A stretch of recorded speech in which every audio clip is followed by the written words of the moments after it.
Hello बच्चों, आज जो है हम कक्षा 10 विज्ञान विषय का फर्स्ट अध्याय का अगला टॉपिक पढ़ने वाले हैं, संयोजन अभिक्रिया और ऊष्माक्षेपीय रासायनिक अभिक्रिया। देखो, रासायनिक अभिक्रिया में ऊष्मा निकलती है या अभिक्रिया ऊष्मा लेती है, उसके आधार पर रासायनिक अभिक्रियाओं को दो भागों में हमने बांट रखा है ना। अभी डिटेल में बात करेंगे। तो एक ऊष्माक्षेपी होता है, एक ऊष्माशोषी होता है। उसके बारे में थोड़ी सी देर बाद बात करेंगे। अभी हम पहले बात करते हैं रासायनिक अभिक्रियाओं के प्रकार। जो हमने देखे ना, 5 प्रकार होते हैं। कितने प्रकार की होती है? 5 प्रकार का। और जो पहला प्रकार जो था उसका हमने लिखा था संयोजन अभिक्रिया। तो आज हम संयोजन अभिक्रिया, उसके साथ साथ ऊष्माक्षेपी रासायनिक अभिक्रिया भी समझने वाला है।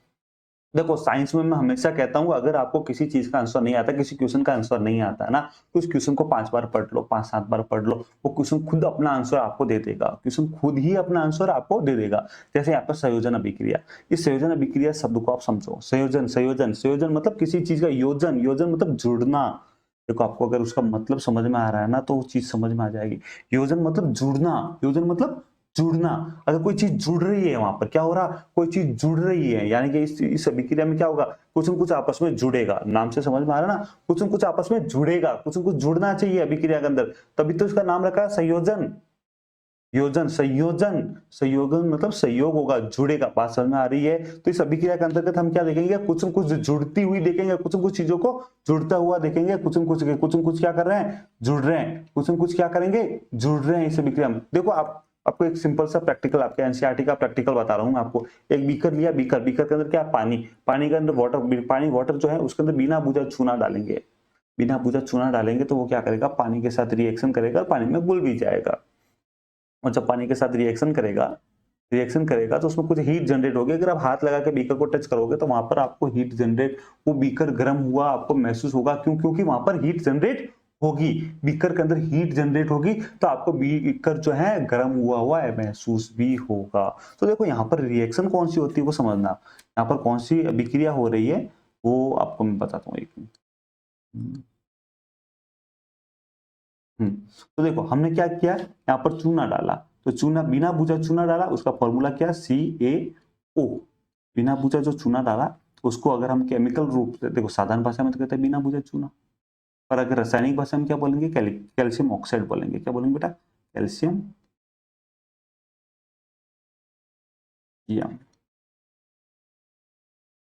ऑक्साइड। कैल्शियम ऑक्सीजन के साथ क्रिया करके उसका ऑक्साइड बनाते हैं, CaO, कैल्शियम ऑक्साइड। इसको हम, ये कैसा है बेटा, ये सॉलिड होता है। कैसा होता है बेटा? सॉलिड होता है। ठीक है, इसको जब हम इसमें डालेंगे, वाटर में डालेंगे, तो वाटर का फॉर्मूला क्या होता है, H2O। जल का फॉर्मूला होता है H2O। जल कैसा होता है? लिक्विड होता है बेटा। और जब ये दोनों रिएक्शन करेंगे तो क्या होगा, बूझा हुआ चूना बन जाएगा। साधारण भाषा में तो हम कहते हैं बूझा हुआ चूना। क्या फॉर्मूला होगा? Calcium hydroxide. और एक ऐसा सॉल्यूशन बन जाएगा, एक कोस माध्यम के अंदर बनेगा बेटा, है ना। अब इसको हम क्या बोलेंगे, बूझा हुआ चूना बोलेंगे। कैल्शियम हाइड्रोक्साइड को क्या बोलेंगे, बूझा हुआ चूना।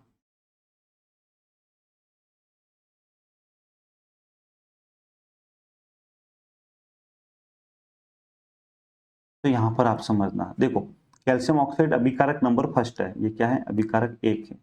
एक जो तीर के निशान से इधर होते हैं उसे अभिकारक कहते हैं। हम पढ़ चुके हैं, नहीं पढ़ा तो आप प्रीवियस वीडियो जाकर देख लें, है ना। तो अभिकारक प्रथम, फर्स्ट। ये और ये जो जल है ये है अभिकारक द्वितीय। अभिकारक सेकंड। तो एक और दो, दो अभिकारक मिलकर क्या बना रहे हैं, केवल एक ही उत्पाद बना रहे हैं, एकल उत्पाद बना रहे हैं। क्या बना रहे हैं बेटा? एकल उत्पाद बना रहे हैं यहाँ पर। तो देखो, दो चीज आपस में मिल रही है और एक उत्पाद बन रहा है। क्या हो रहा है? दो चीज आपस में मिल रही है, एक उत्पाद बन रहा है। तो हम इसको कैसे लिख सकते हैं वो समझना। हम इसको लिख सकते हैं, ऐसी अभिक्रिया, कॉपी पेन साथ में लेके लिखते जाए, ध्यान रखना। ऐसी अभिक्रिया जिसमें, ऐसी अभिक्रिया जिसमें दो या दो से अधिक, दो या दो से अधिक क्या चीज, क्या दो या दो से अधिक अभिकारक, अभी बात की ना अभिकारक, दो या दो से अधिक अभिकारक, दो या दो से अधिक अभिकारक मिलकर कितना प्रोडक्ट बनाएंगे? एक ही बनाएंगे, मिलकर एकल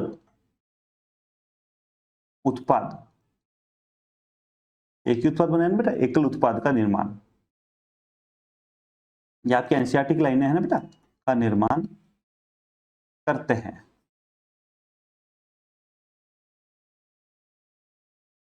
उसे संयोजन अभिक्रिया कहते हैं।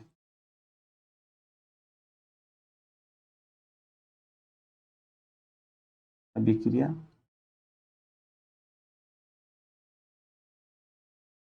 कहते हैं। भाषण में ही क्या, संयोजन अभिक्रिया किसे कहेंगे? ऐसी अभिक्रिया जिसमें दो या दो से अधिक अभिकारक मिलकर एकल उत्पाद का निर्माण करते हैं, उसे संयोजन अभिक्रिया कहते हैं। आप चाहो इसके साथ एक नोट भी लगा सकते हैं। नोट, अभिक्रिया, जैसे इस अभिक्रिया में क्या हुआ समझ, देखो इसमें एक नोट लगा दो। अभिक्रिया में निर्मित बुझे हुए चूना, अभिक्रिया में निर्मित बुझा हुआ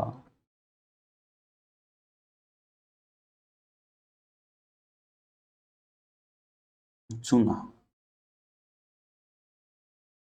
अब इस जो बुझा हुआ चूना, इसका उपयोग क्या कहाँ करते हैं बताओ?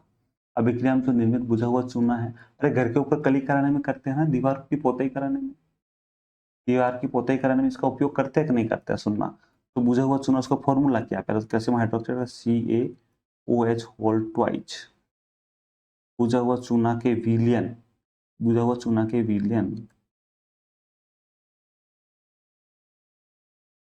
आप लिख लो, मैं अभी समझा देता हूं, का उपयोग दीवारों पर या दीवारों पर या दीवारों की सफेदी, पोताई, अपन कहते हैं पुताई करना है, पुताई करना, की सफेदी करने के लिए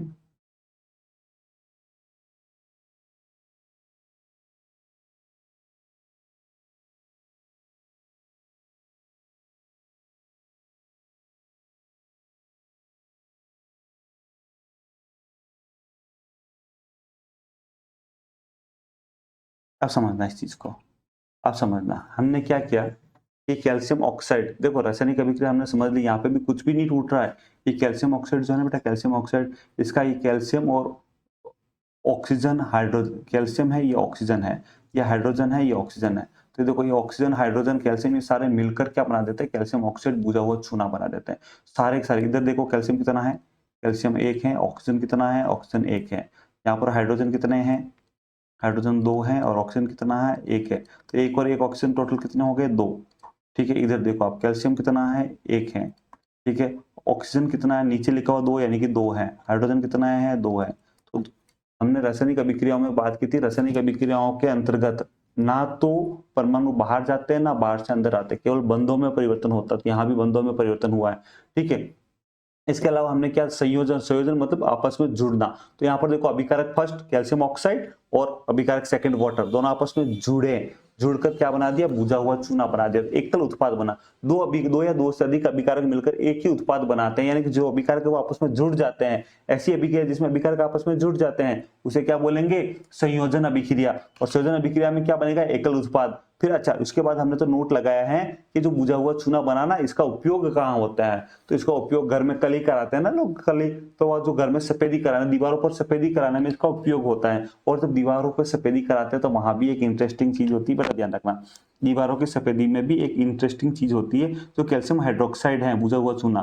तो कैल्शियम हाइड्रोक्साइड जो है ना बेटा, बुझा हुआ चूना, इसको रासायनिक भाषा में क्या बोलते हैं? कैल्शियम, ठीक है, हाइड्रोक्साइड।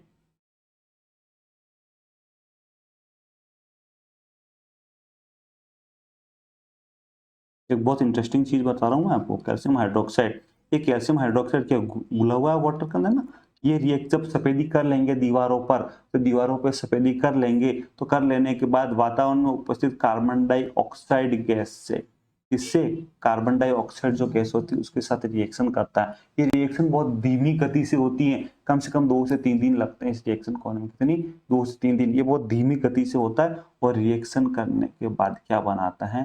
कैल्शियम कार्बोनेट बना देता है, ये CU, कैल्शियम कार्बोनेट, इसको क्या रासायनिक भाषा में क्या बोलेंगे, कैल्शियम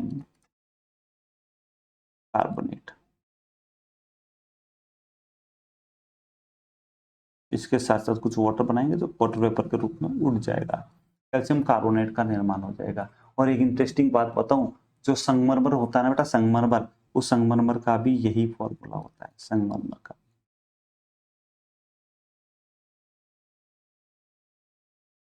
तो जो दीवारों पर जो चमक आती है, पुताई के 2-3 दिन बाद चमक आती है। अब जब भी कली कराते हैं तो टोटल उसी समय हमारी दीवारों पे चमक नहीं आती।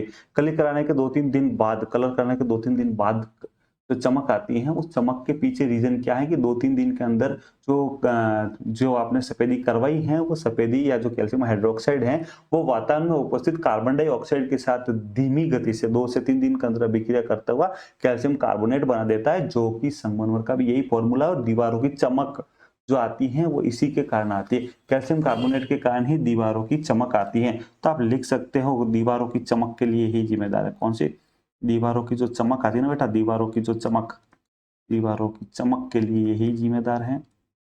अच्छा, इसके अलावा आप ये भी लिख सकते हो कि ये जो है, ये जो क्या है, धीमी गति से होती, कैसे होती, धीमी गति की अभिक्रिया होती है,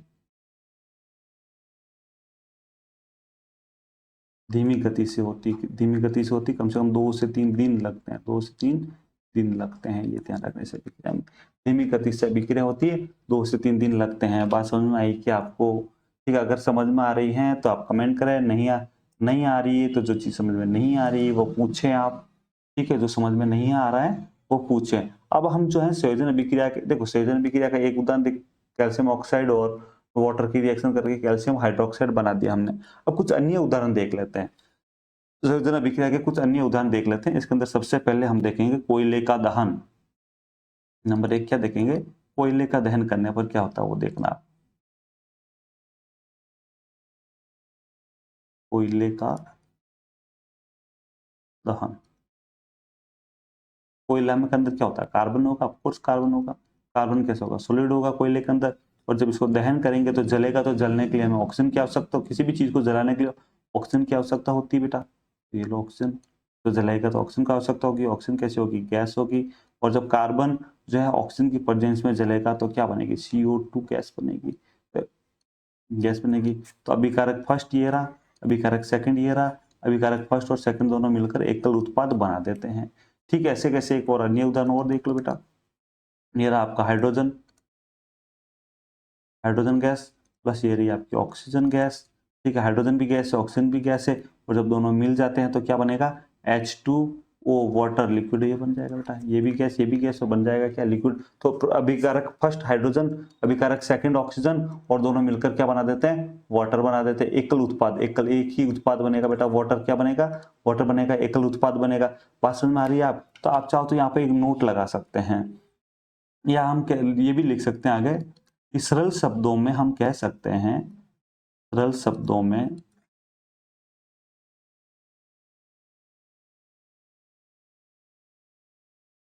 क्या कह सकते हैं, सुनो, कह सकते हैं, आपकी एनसीईआरटी की लाइन है ना बेटा, कह सकते हैं, क्या कह सकते हैं कि दो या, क्या कह सकते हैं कि दो से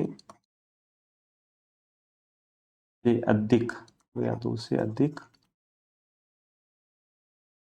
पदार्थ, दो या दो से अधिक पदार्थ। अब वो पदार्थ कौन से हो सकते हैं, चाहे वो तत्व हो सकते हैं या यौगिक हो सकते हैं, तत्व या यौगिक कुछ भी हो सकते हैं। दो या दो से अधिक पदार्थ तत्व या यौगिक कुछ भी हो सकते हैं, संयोग करके,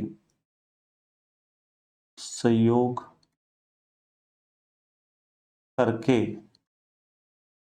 एकल उत्पाद,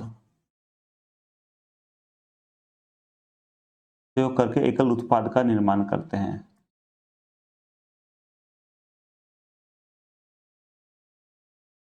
तो हम क्या कह सकते हैं, संयोजन अभिक्रिया वह अभिक्रिया है जिसके अंतर्गत दो या दो से अधिक पदार्थ, वो पदार्थ कौन से हो सकते हैं, तत्व हो सकते हैं या यौगिक हो सकते हैं, संयोग करके एकल उत्पाद का निर्माण करते हैं, संयोग करके एकल अभिक्रिया का निर्माण करते हैं। इसे हम कहते हैं संयोजन अभिक्रिया। अब हमारे पास एक टर्म और आया हुआ है, ऊष्माशोषी एंड ऊष्माक्षेपी। तो देखो हमने अभी जो ये रिएक्शन देखी ना, इस रिएक्शन हमने अभी जो देखा कि हमने चूना बिना बुझा चूना जब वाटर में डालते हैं तो वो थोड़ा सा गर्म होता है, बीकर को हाथ लगाते तो वहां गर्मी आती है। तो किसी रासायनिक अभिक्रियाओं को संपन्न होने में तो ऊर्जा उत्पन्न होती है, और किसी रासायनिक अभिक्रिया को संपन्न कराने के लिए उसको गर्म करना पड़ता है, यानी कि उसको ऊर्जा देना पड़ता है। किसी रासायनिक अभिक्रिया को जब हम करवाएंगे तो उसमें उल्टी ऊर्जा उत्पन्न होगी, वो गर्म हो जाएगा। जैसे चूने को पानी में डाला तो पानी गर्म हो जाएगा, आप हाथ लगा के देख लेना। और इसकी जगह पर कुछ रासायनिक अभिक्रिया ऐसी हैं, अभी देखेंगे आगे उन अभिक्रियाओं को, जिनको कराने में हमें खुद को उनको ऊर्जा देनी पड़ती है। तो वह रासायनिक अभिक्रिया जिसमें ऊर्जा, कुछ रासायनिक अभिक्रिया जिसमें तो ऊर्जा उत्पन्न होती है, और कुछ रासायनिक अभिक्रिया संपन्न होने के लिए ऊर्जा का अवशोषण करती है। तो वे रासायनिक अभिक्रिया जो ऊर्जा को उत्पन्न करती हैं, वे रासायनिक अभिक्रिया जिनके संपन्न होने के दौरान उष्मा की उत्पत्ति होती है, उष्मा सेपी अभिक्रिया कहलाती है। और वे रासायनिक अभिक्रिया जिनके संपन्न होने के दौरान उसको उष्मा देनी पड़ती है, यानी कि वो उष्मा का शोषण करेगी, क्योंकि हम उसको उष्मा दे रही है, उसे बोलते हैं उष्मा शोषी। ऐसी अभिक्रिया जिसको उस संपन्न होने में उष्मा उसको चाहिए तो उष्मा शोषी, और जो संपन्न होने में उष्मा निकल रही है तो उष्मा सेपी अभिक्रिया। बात समझ में आ रही है क्या? उष्मा सेपी अभिक्रिया और उष्मा शोषी अभिक्रिया के अंदर क्या अंतर है? ठीक है, तो उष्मा सेपी और उष्मा शोषी अभिक्रिया के अंदर देखो, आप चाहो तो थोड़ा सा इसका एग्जांपल से समझ सकते हैं। आप चाहो लिख लेना, जिन अभिक्रियाओं के संपन्न होने में उष्मा का संपन्न होने पर ऐसी अभिक्रियाएं जिनमें उत्पाद के साथ साथ उष्मा की उत्पत्ति भी हो, या जिस अभिक्रिया के संपन्न होने के दौरान उष्मा की उत्पत्ति होती हो, उसे उष्मा सेपी अभिक्रिया कहते हैं। ऐसी अभिक्रिया जिनके संपन्न होने के दौरान उष्मा की उत्पत्ति उत्पाद के साथ साथ उष्मा की भी उत्पत्ति होती हो, उसे उष्मा सेपी अभिक्रिया कहते हैं। जैसे एग्जाम्पल देखना, आप एक एग्जाम्पल लिखाता हूँ, उष्मा सेपी अभिक्रिया का एग्जाम्पल लिखा देता हूँ आपको। देखो, मेथेन गैस नॉर्मल जो घर में यूज करते हैं बेटा, मेथेन गैस उसका जो ऑक्सीजन के साथ जब जलाते हैं, मेथेन गैस है, ऑक्सीजन भी गैस है, इन दोनों को मिलाएंगे, जब ये जलेगी तो CO2 गैस तो बनेगी ही, CO2 गैस बनेगी, इसके साथ साथ कुछ वाटर वेपर भी बनेगा, ठीक है, प्लस कुछ ऊर्जा की उत्पत्ति भी होगी। तो ये देखो, ये ऊर्जा उत्पन्न हो रही, और जिस अभिक्रिया में ऊर्जा उत्पन्न होती है उसे क्या कहते हैं? उष्मा सेपी अभिक्रिया। इसके अलावा जो श्वसन अभिक्रिया है, श्वसन में भी ऊर्जा उत्पन्न होती है, तो श्वसन अभिक्रिया भी कैसी है? उष्मा सेपी अभिक्रिया है। और जो साग सब्जियां जो सड़ती हैं वो भी अभिक्रिया कैसी है? उष्मा सेपी अभिक्रिया। आपको तो यही ध्यान रखना है कि वे अभिक्रिया जिसमें संपन्न होने के दौरान उत्पाद के साथ अगर उष्मा उत्पन्न होती है तो उसे उष्मा सेपी अभिक्रिया कहलाती है, और जिस अभिक्रिया को संपन्न कराने में अभिकारक के साथ उष्मा ऐड करनी पड़ती है, इनको गर्म करना पड़ता है, उष्मा शोषी अभिक्रिया कहते हैं। बात समझ में आ रही है क्या? अगर आपको ये समझ में आया तो वीडियो को लाइक कर दो, चैनल को सब्सक्राइब कर दो, वीडियो को अपने फ्रेंड्स के साथ शेयर कर दो। अच्छा, इसके अलावा आपका अगर कुछ क्वेश्चन है तो वो कमेंट में लिख दो, उस क्वेश्चन का जवाब जरूर दूंगा आपको। ठीक है, तो मिलते हैं नेक्स्ट वीडियोस के अंदर।